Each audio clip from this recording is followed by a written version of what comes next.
Halo, perkenalkan nama saya Epifania Yusefa GT. Saya biasa dipanggil Nia. Saya mahasiswa aktif semester 4 program studi pendidikan biologi Universitas Flores.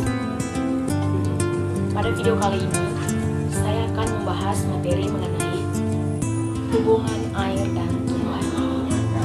Video ini dibuat untuk memenuhi tugas mata kuliah nasional.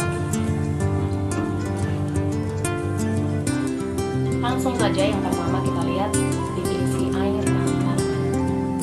Air merupakan sebuah zat pelarut yang memiliki fungsi penting dalam kehidupan makhluk hidup. Hal tersebut karena sifat kimia air yang bersifat melarutkan sehingga berperan penting dalam proses metabolisme makhluk hidup. Secara sederhana, air juga bisa diartikan sebagai sebuah sumber kehidupan dan tanda kehidupan. Sedangkan tanaman adalah suatu jenis organisme, terutama tumbuhan, yang umumnya ditanam oleh orang.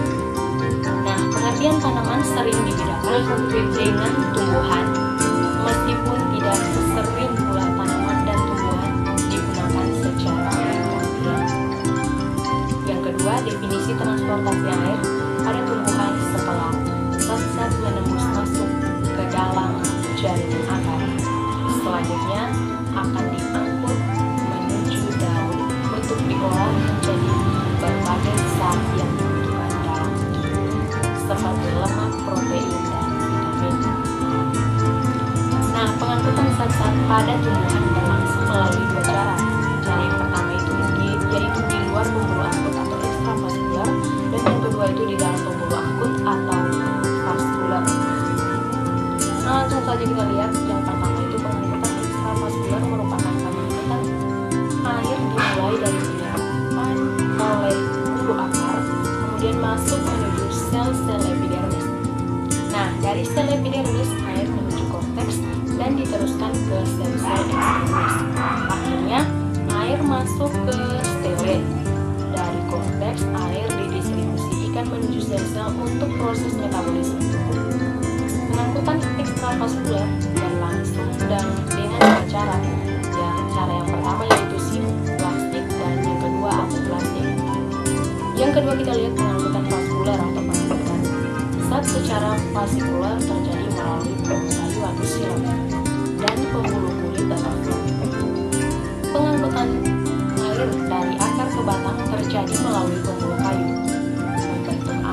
Membentuk aliran air atau benang air setelah mencapai daun. Sebagian dimanfaatkan oleh sel-sel daun untuk memasak makanan. Sebagian air dan garam mineral yang lain dipindahkan ke flum, menyatu dengan aliran sukrosa atau asimilasi. Yang ketiga kita lihat tentang faktor-faktor pengangkutan dalam silem. Yang pertama daya tekan air, yang kedua daya hisap daun, dan yang ketiga daya kapilaris. Kemudian yang kelima kita lihat tentang sifat pengangkutan di flum. Itu terjadi dalam dua arahan secara bersamaan. Yang pertama transport, yang kedua mengangkut asimilasi berupa gula, sukrosa, bukan berupa glukosa. Yang ketiga, selain sukrosa, melalui flum diangkut pula ion-ion, air, asam-asam organik, asam amino, dan juga hormon tumbuhan. Yang keenam, transpirasi, proses hilangnya air dalam bentuk uap air, dan jaringan hidup tanaman yang terletak di atas permukaan tanah melewati stomata, lubang kutikula, dan lentisel. Macam-macam transpirasi, yang pertama itu stomater, yang kedua kutikular, yang ketiga lentikular. Yang berikut mekanisme bukan stomata.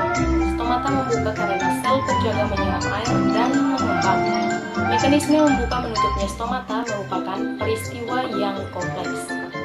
Nah, para fisiologis sependapat bahwa membuka menutupnya stomata terjadi karena perubahan atau pengaturan turgor sel penutup. Nah, tekanan turgor terbentuk oleh adanya aliran-aliran dari sel-sel sekitarnya. Lalu keluar masuknya air dari dalam ke sel penutup pada dasarnya adalah peristiwa osmosis. atau difusi air melalui membran. Masuknya air secara osmotik ke dalam sel penutup membuat stoma membuka. Yang kedelapan kita lihat tentang peranan transpirasi. Yang pertama, pengangkutan air ke daun dan difusi air antara sel. Yang kedua, penyerapan dan pengangkutan air hara. Yang ketiga, pengangkutan asilat. Yang keempat, membuang kelebihan air. Yang kelima, pengaturan bukaan stomata. Yang keenam, mempertahankan suhu daun. Yang terakhir kita lihat gutasi merupakan proses pengeluaran air dalam bentuk tetesan melalui sebuah celah yang disebut hidatoda. Hidatoda yaitu suatu lubang yang terdapat pada ujung urat daun yang sering kita jumpai pada spesies tumbuhan tertentu. Yang ke-10 kita lihat faktor yang menyebabkan gutasi pada tumbuhan, antara lain penyerapan air oleh akar secara terus-menerus. Akar akan mengalami tekanan positif. Nah, semakin banyak air yang diresap oleh akar, semakin besar kemungkinan dalam melakukan gutasi. Nah, semakin rendah laju penyerapan air oleh akar, maka proses gutasi pada tumbuhan sangat mungkin tidak akan terjadi. Karena itu, tumbuhan yang paling banyak mengalami gutasi adalah tumbuhan yang hidup di air. Laju transportasi yang rendah. Tumbuhan yang memiliki laju transportasi rendah akan mengalami gutasi. Hal ini disebabkan karena sel-sel pada jaringan telah kelebihan air, disebabkan penyerapan akan terus-menerus sehingga jika laju transpirasi rendah, maka air keluar lewat proses gutasi.